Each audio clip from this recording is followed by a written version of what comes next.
మా ప్రీతమ శాసన రామాంజనేయులు గారు అదేవిధంగా యువగళం పాదయాత్రలో 20 లక్షల ఉద్యోగాలు కల్పిస్తారని హామీ ఇచ్చిన మన నారా లోకేష్ బాబు గారి ఆశయ స్ఫూర్తితో శాసనసభ్యుల వారి కార్యక్రమం ఏర్పాటు చేయడం మొదటగా మన నియోజకవర్గంలో ఒక్కసారి అందరూ చప్పట్లతో మన శాసనసభ్యుల వారికి అభినందనలు తెలియజేయాలి. ఎందుకంటే శాసనసభ్యుల వారి మిగతా కార్యక్రమాలు ఏమన్నా ఉన్న అటెండ్ కాలేరు కానీ విద్యార్థులకు సంబంధించిన ఏ కార్యక్రమైనా కంపల్సరీగా అటెండ్ అవుతారు. ఎందుకంటే వారికి ఒక మార్గదర్శిగా ఉంటూ వారు సరైన మార్గంలో ఉంటే ఉన్నత శిఖరాలకి అధిరోహిస్తారని చెప్పి ఒక తీవ్రమైన ఆయనకి ఒక బలమైన సంకల్పం ఉంది.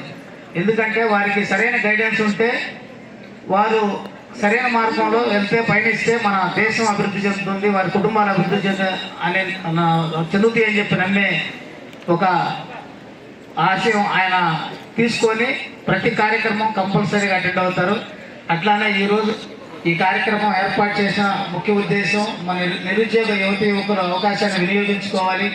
తద్వారా మాత్రమే శాసనసభ్యుల వారు ఇంకా చాలా కార్యక్రమాలు నిరుద్యోగుల కోసం ఏర్పాటు చేస్తారన్నారు.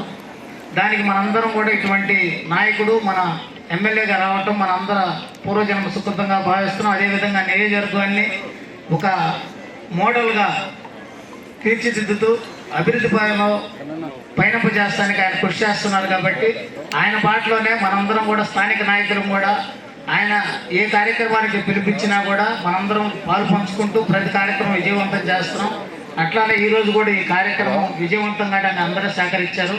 అదేవిధంగా ఈ కార్యక్రమానికి విచ్చేసిన పెద్దలందరికీ, విచ్చేసిన విద్యార్థులకు మా పార్టీ కుటుంబ సభ్యులందరూ కూడా హృదయపూర్వక ధన్యవాదాలు తెలియజేస్తూ భవిష్యత్తులో ఇటువంటి కార్యక్రమాల ద్వారా మరెన్నో అవకాశాలు విద్యార్థులు ఉపయోగించుకోవాలని కోరుకుంటూ అవకాశం ధన్యవాదాలు తెలియజేస్తాం.